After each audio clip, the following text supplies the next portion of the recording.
Hello friends, आपके अपने YouTube channel the Pandey ji classes में स्वागत है।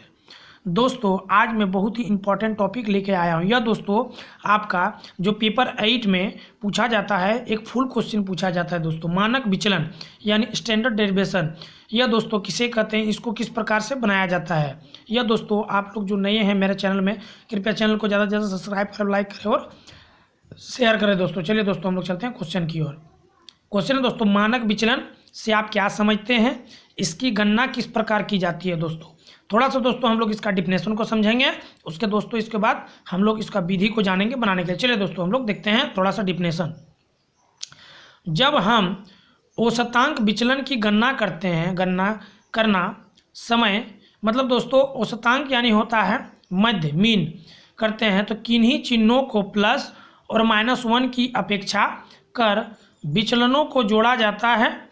ऋणात्मक चिन्हों के बिना बीजगणित सिद्धांत की हेलना किए छुटकारा पाने की एक विधि विचलनों का वर्ग प्राप्त करना होता है। विचलन का रेखीय माप प्राप्त करने के लिए हम प्रसरण का वर्गमूल निकाल लेते हैं। प्रसरण का यह वर्गमूल मानक विचलन कहलाता है। मतलब दोस्तों सर्वप्रथम हम लोग इसका जो होता है, जैसे हम लोग दोस्तों जो माध्य निकालते हैं उसको जोड़ देते हैं, उसको पूरा जोड़ देते हैं और उसके जो टोटल नंबर्स रहते हैं दोस्तों उससे जो भाग देते हैं, उसी वर्गमूल जो उसके बाद जो हम लोग निकालते हैं रूट में निकाल के, उसी को बोलते हैं दोस्तों मानक विचलन। अब दोस्तों हम लोग देखते हैं मानक विचलन की गणना कैसे करते हैं। तो सर्वप्रथम दोस्तों हम लोग कोई चीज़ को बनाने के पहले हम लोग फॉर्मूला को देखते हैं दोस्तों और उसका विधि, उसके बाद दोस्तों हम लोग क्वेश्चन में चलेंगे। तो इसका दोस्तों मानक विचलन का फॉर्मूला होता है, यह छोटा सा फॉर्मूला है दोस्तों, root under sigma x square by n, जहाँ दोस्तों एक्स बराबर औसतांक से विचलन है। औसतांक यानी दोस्तों माध्य, एन बराबर नंबरों की संख्या है और एक्स स्क्वायर बराबर होता है औसतांक से लिए विचलनों के वर्ग का योग। मतलब दोस्तों जो हम लोग जोड़ के निकालते हैं, एक्स को एक्स स्क्वायर करके जो टोटल संख्या को निकालते हैं। दूसरा दोस्तों इसका विधि, कुछ विधि है दोस्तों स्टैंडर्ड डेरिवेशन निकालने का। इसमें दोस्तों हम लोग प्रथम विधि देखते हैं। सर्वप्रथम दोस्तों हम लोग क्या करते हैं, पहले अंक का माध्य निकालते हैं दोस्तों। उसके बाद माध्य निकालने के बाद सब अंकों से घटा देते हैं। मतलब दोस्तों जो माध्य निकालते हैं उसको जो मेरा अंक रहता है संख्या, उससे हम घटा देते हैं, जिससे दोस्तों मेरा एक्स विचलन प्राप्त होता है। उसके बाद दोस्तों मेरा 3 नंबर का जो पॉइंट है, एक्स का वर्ग करने पर दोस्तों जो एक्स का मान आता है दोस्तों घटाने के बाद, उसे दोस्तों हम लोग एक्स स्क्वायर भी प्राप्त हो जाता है। दोस्तों एक्स स्क्वायर को दोस्तों योग करते हैं। मतलब दोस्तों जो एक्स स्क्वायर आता है उसको हम लोग जोड़ देते हैं दोस्तों, जिससे हमको एक्स स्क्वायर प्राप्त होता है। एक्स स्क्वायर का योग को कुल अंक की संख्या से भाग देना, उसको भाग देते हैं दोस्तों। मतलब जितना एक्स स्क्वायर का जो मान आया और जितना नंबर्स रहता है दोस्तों उससे हम लोग भाग देते हैं। मतलब एक्स स्क्वायर का मान जैसे जो आता है दोस्तों हम लोग जो भाग देते हैं। उसके बाद छठा है दोस्तों, एक्स स्क्वायर को एन से भाग देने पर जो अधिक मूल्य प्राप्त होता है उससे वर्गमूल ज्ञात करने के बाद मानक विचलन दोस्तों प्राप्त हो जाता है। तो दोस्तों यह था हम लोग का फॉर्मूला। अब हम लोग एक सम देखेंगे जिसमें दोस्तों हम लोग को पूरा क्लियर हो जाएगा। पहले दोस्तों मैं आप लोग के बीच छोटा सा एक मानक विचलन का एग्जाम्पल लेके आया दोस्तों, जिसको हम लोग दोस्तों समझते हैं। उसके बाद हम लोग बड़े में लॉन्ग टाइप में जाएंगे। तो देखिए दोस्तों यह इस प्रकार का आपको क्वेश्चन दिया हुआ रहेगा, मानक विचलन ज्ञात करें, यह आपका संख्या और यह एक्स का मान दिया हुआ रहेगा। तो हम लोग दोस्तों इसमें पहले से 2 कॉलम दिया रहेगा और हम लोग दोस्तों फिर 2 कॉलम बनाते हैं। एक एक्स हो गया, एक्स डैश और एक्स डैश का स्क्वायर। तो यह दोस्तों मान को हम लोग सब जोड़ते हैं, जिससे मेरा सिग्मा एक्स निकलता है। और यह दोस्तों मेरा जो जितना कुल संख्या है 6 ठो है सीरियल नंबर, तो हम लोग कितना है दोस्तों 6 लिखें। इससे दोस्तों हम लोग माध्य निकाल लेते हैं। तो 60/6 लिखें, 10 आया दोस्तों। तो एक्स डैश का मान निकालने के लिए दोस्तों आप लोग सर्वप्रथम आपको माध्य निकालना ही होगा दोस्तों, यानी मीन। मीन से क्या करते हैं दोस्तों, निकलने के बाद इसको हम लोग घटा देते हैं, यानी एक्स की संख्या को जो मेरा मीन निकलता है एक्स डैश निकालने के लिए, इससे घटा देते हैं। जैसे दोस्तों मेरा मीन निकला 10, तो इससे हम लोग घटाते हैं 5 - 10, 7 - 10, 9 - 10, 13 - 10, 11 - 10 और 15 - 10। घटाने में दोस्तों यह संख्या मेरा प्राप्त होता है। और उसको दोस्तों एक्स डैश के बाद एक्स डैश स्क्वायर निकालने के लिए इसका हम लोग दोस्तों वर्ग यानी स्क्वायर निकाल देते हैं। 5 को स्क्वायर 25, 3 का स्क्वायर 9, 1 का स्क्वायर 1, 3 का स्क्वायर 9, 1 का 1, 5 का 25। एक्स स्क्वायर को दोस्तों हम लोग जोड़ देते हैं। और जोड़ने के बाद दोस्तों जो मेरा सीरियल नंबर जो मेरा टोटल है, जैसे 1 2 3 4 5 6, इससे दोस्तों यह फॉर्मूला है छोटा सा जो दोस्तों मैंने आपको दिखाया था, यह मैंने दोस्तों फॉर्मूला लिखा। यह जो दोस्तों सिग्मा एफ एक्स का जो मान आता है मैंने यहाँ बैठा दिया, और टोटल नंबर एन का जो यहाँ आपका रहेगा उससे इसको भाग दे देना है। यह दोस्तों मैंने इसको 6 से भाग दिया। भाग देने के बाद दोस्तों यह आया 11.66। उसके बाद दोस्तों मैंने इसका वर्गमूल निकाल दिया। वर्गमूल निकालने के बाद दोस्तों मेरा जो मान आया 3.414 आया। यह दोस्तों मेरा सिंपल सा एक छोटा सा स्टैंडर्ड डेरिवेशन क्वेश्चन निकल गया दोस्तों। चलिए दोस्तों अब हम लोग चलते हैं लॉन्ग क्वेश्चन की ओर। अब दोस्तों हम लोग देखते हैं दोस्तों लॉन्ग टाइप।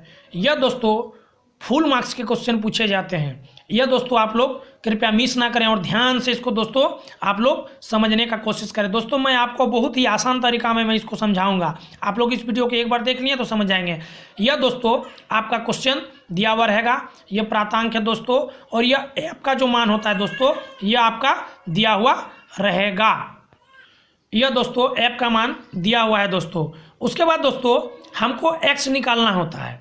तो दोस्तों यह आपका प्रातांक है, यह आपका एक्स दिया है। तो दोस्तों सर्वप्रथम हम लोग एक्स का जो मान होता है दोस्तों हम लोग यहाँ ऐड कर लेंगे दोस्तों। जो मेरा टोटल एक्स का मान होता है हम लोग दोस्तों यहाँ ऐड कर लेते हैं। तो एफ बराबर कितना हो गया दोस्तों 40। इसको जो टोटल सबको जोड़ दिए दोस्तों यह मान। उसके बाद दोस्तों हम लोग कॉलम बनाते हैं 1 2 3 4 5। यह कॉलम दोस्तों हमको अपने से बनाना है। तो इसमें दोस्तों एक्स निकालना है, एफ एक्स का निकालना है अलग से, एक्स डैश निकालना है, एफ डैश एक्स निकालना है, उसके बाद एफ डैश एक्स का स्क्वायर निकालना है दोस्तों।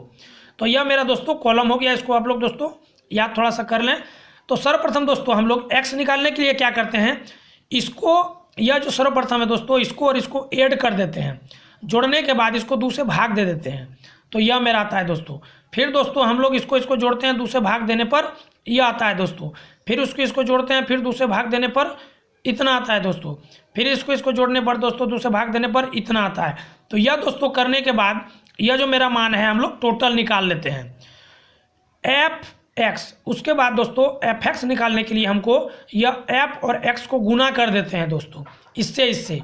जैसे 47 दुगुना 94, 42 दिया 126, 37 चौक 148, 32 छक 192, 8 गुना 27 216, 7 गुना 22 154, 5 गुना 17 85, 3 गुना 12 36 और 2 गुना 7 14।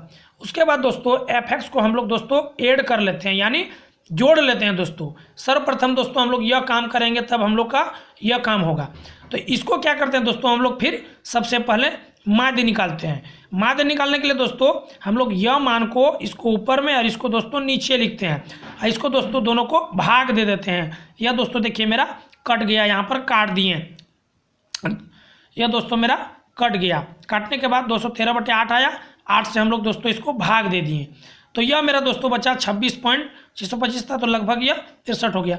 अब दोस्तों हम लोग इसको क्या करते हैं, यह दोस्तों एक्स डैश निकालने के लिए यह जो दोस्तों मेरा मान है एक्स का, यह जो एक्स का मान है दोस्तों हम लोग इससे घटा देते हैं। यानी 26.63 है दोस्तों, 47 में 26.63 को घटा दिए दोस्तों। तो यह मेरा मान आता है ना दोस्तों। 26.63 को हम लोग 47 से घटाएं तो इतना आया। फिर 26.63 से 42 को घटाएं तो इतना आया। फिर 37 को घटाएं तो इतना आया। फिर इसको इसी तरह दोस्तों हम लोग घटाने से इस मान को निकालें दोस्तों, ठीक है। उसके बाद क्या करते हैं दोस्तों एफ एक्स, मतलब दोस्तों यह एक्स का जो मान आया और एक्स का यह दोनों हम लोग दोनों गुना कर देते हैं, यानी एफ गुना एक्स डैश। तो गुना करने के बाद दोस्तों 20 को गुना करना है 2 से। गुना करने के बाद दोस्तों यह मेरा सबको उसी तरह किए, 3 को गुना इससे किए, फिर 4 को गुना 10.37 से।